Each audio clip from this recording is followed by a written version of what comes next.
Hi there. Welcome to another video in our water series. Today we're going to talk about snow. It's the frozen water all around you. If you live, up north, maybe in the mountains. If you don't get snow, you don't know what you're missing.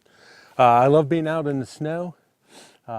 It's great when you go out in the fresh powder and you can see tracks through the snow and you're the first person out there.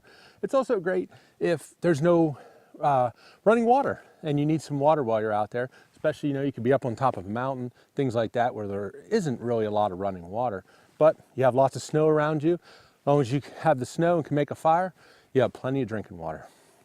Now, I want to talk about snow a little bit at first here.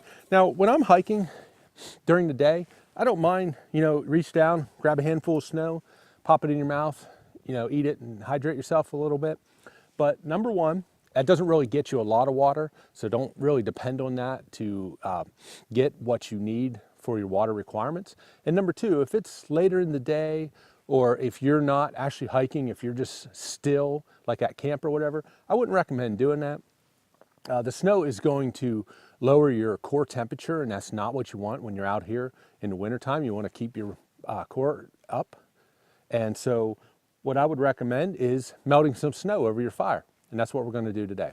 So today I actually have my big pot with me, and we're going to fill it with snow, and we're going to go over to our fire, and then I'm going to show you, how long it takes to melt, and also how much water you get from a whole pot full of snow. A couple of things about snow. Number one, there are a couple kinds of snow you want to stay away from. The first is red snow.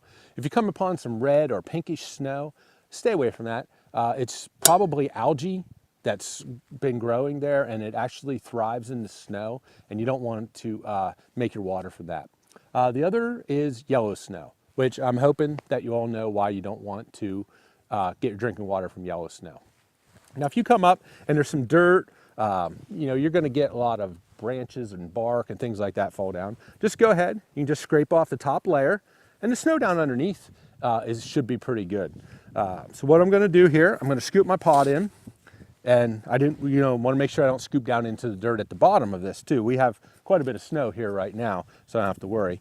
And then I'm going to pack this in. I want to pack it in pretty tight when I'm doing this. So I'm just going to scoop some snow up here, and I'm going to pack it in. I'm going to get this thing as full as I can, because what you're going to see when we go over to the fire and melt this down is you don't really get a whole lot of water from this whole big pot of snow. So we're going to move the cameras here. We're going to head over to the fire, and we're going to check this out. Hang on. All right, here we are back at our fire with our pot full of snow. Remember, I compacted this in there pretty good. So it's going to take a little longer to melt, but you're also going to get more water out of it. What I'm going to do is I'm just going to put it here in the center. I have the other camera focused on it. Hopefully you'll be able to just see it melting and see how long it takes to melt. One thing to keep in mind is after the snow's melted, we don't have to bring it to a boil. We don't really need to purify the water. We just need to heat it up a little bit so that it's not at the 32 degrees. It'll have the same effect on lowering our core temperature as if we were just eating the snow. One thing we could do here is we could actually hang the pot over top of the fire. That would help the snow melt a little bit better, and it would also keep some of the debris out. Normally I would put my lid on top of this, and that would keep the debris out, but I wanted to keep the lid off so that you could actually watch the snow melting. After the snow melts down a little bit, you can go ahead and break it up, and it'll help it melt a little bit faster. You also want to try to keep your fire as close around your pot as you can. This will help it use up the heat from the fire more efficiently, and it will help your snow melt a little faster.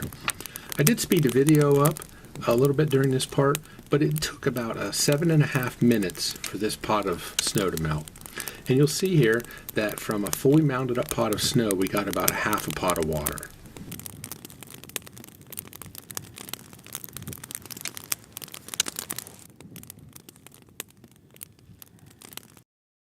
So now I'm going to be careful, even though this water wasn't boiling, the outside of my pot and probably my handle are still going to be pretty hot. So I'm going to be careful with that. If you have your leather gloves, we can go ahead and put them on. I actually didn't have mine over here, so. Basically what I like to do, if things are hot and I need to find out whether they're really still hot, I use the back of my hand on that. That handle was really hot, and I could tell right away that it was. I'm gonna try to cool this down a little, just a little bit here.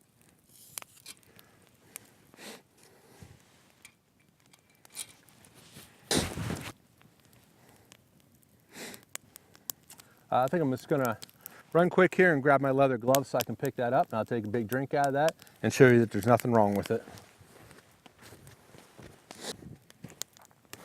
Okay, so here we are.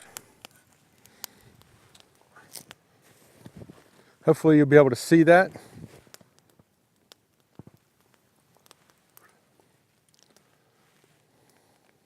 Take it over here to the other camera too. So you can see has quite a bit of debris in there, but it's really just the ash from the fire and the charcoal. It's probably lukewarm water. It's not super heated, but like I said, the pot is still pretty hot. So you want to avoid touching that with your hands.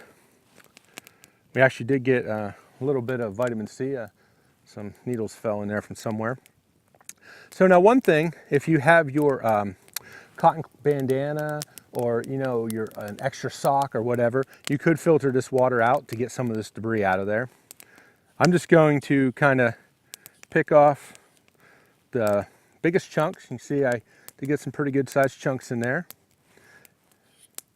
And make sure that it's not too hot here. Quite a few chunks in that.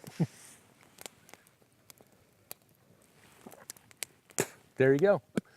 It's drinkable. It may not look the same as what you get out of the tap at home, but there's nothing wrong with that. And if you need water out here, you're gonna have to make some sacrifices, and drinking this with a little bit of ash in it or a little bit of dirt is not gonna hurt you.